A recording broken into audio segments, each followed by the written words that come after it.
మీ పార్టీకి మీరు 5 ఏళ్ళు ఉన్నప్పుడు అది చేయలేదు ఇది చేయలేదు అని అదేది తవ్వకాల్లో తీసి వెలువడినట్టుగా కొన్ని అంశాలు తీసి మరీ చురకలేస్తుంది.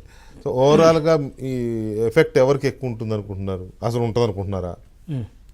ఇప్పుడు తులసిరెడ్డి సార్తో నేను 5 సంవత్సరాలు ఉన్నాను నా దగ్గర, చాలా వరకు నేర్చుకున్నాను ఆయన దగ్గర. ఆ పార్టీలోనే కాంగ్రెస్లో ఉన్నప్పుడు 5 సంవత్సరాలు ఉన్నాను, కంప్లీట్గా 5 సంవత్సరాలు ఉన్నాను. సార్తో చాలా నేర్చుకున్నాను. తులసిరెడ్డి సార్కి ఆయన వ్యక్తిగత ఇష్టాలు ఏంటి మొత్తం నాకు తెలుసు, ఆయన అలవాట్లు ఏంటి మొత్తం నాకు తెలుసు. చాలా డేంజర్ చాలా తెలుసు నాకు, చాలా అంటే ఎందుకంటే ఇంట్లో కుటుంబ సభ్యులు లెక్క ఉన్నాను నేను ఆయనకి. సో తులసిరెడ్డి సార్కి వ్యక్తిగతంగా రాజశేఖర రెడ్డి గారు, చంద్రబాబు నాయుడు గారిని చాలా ఇష్టం వ్యక్తిగతంగా. అయితే తమ్ముడే పేకాడ టైపు. 2014-19 మధ్యలో ఏమాత్రం టీడీపీ ప్రభుత్వాన్ని స్పేర్ చేయలేదు, వ్యక్తిగతంగా చంద్రబాబు నాయుడు ఇష్టమైనప్పటికి కూడా. అంతకుముందు తెలుగుదేశంలో ఉన్నప్పుడు రాజశేఖర రెడ్డి గారిని కూడా స్పేర్ చేయలేదు.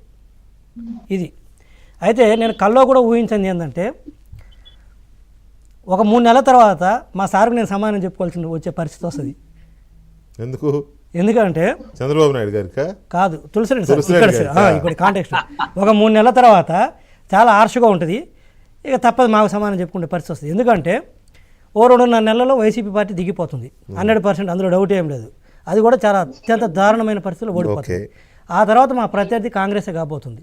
ఈరోజు శ్రీమతి షర్మిలా గారిని చూసిన తర్వాత, షర్మిలా గారిని సార్ చెప్పినట్టు ఖుషి ఇంటూ కసి ఈజ్ ఈక్వల్ టు సక్సెస్ అన్నట్టు, అది వారు చెప్పింది వాస్తవం. ఎందుకంటే ఇక్కడ రాజశేఖర రెడ్డి గారి పిల్లలుగా ఇద్దరిని కంపేర్ చేస్తే, ఆడకూతురు అయినటువంటి శ్రీమతి షర్మిలా గారు 24 గంటలు మగాళ్ళ మధ్యలో అయినా సరే జనాల్లో ఉంటూ అంతమందిని వేసుకొని ఆవిడ డేరింగ్గా వెళ్తూ, అంటే నా ఉద్దేశం ఇక్కడ జనరల్గా ఏంటంటే కొంత రిజర్వ్డ్గా ఉంటారు మహిళలు, వెళ్ళలేరు, వాళ్ళకు కొన్ని కన్స్ట్రెయింట్స్ ఉంటుంది. అయినప్పటికి కూడా వారు ఎక్కడ కూడా డే అండ్ నైట్ రోడ్ల మీదే ఉంటుంటే, అదే ఇంకొక సంతానమైనటువంటి రాజశేఖర రెడ్డి గారికి కొడుకు అయినటువంటి వైఎస్ జగన్మోహన్ రెడ్డి గారు పరదాల తిరుగుతాడు, బయటికి వెళ్తే గంటకల్లా తిరిగి ఇంటికి వచ్చేస్తాడు ఎక్కడికి పోయినా కూడా.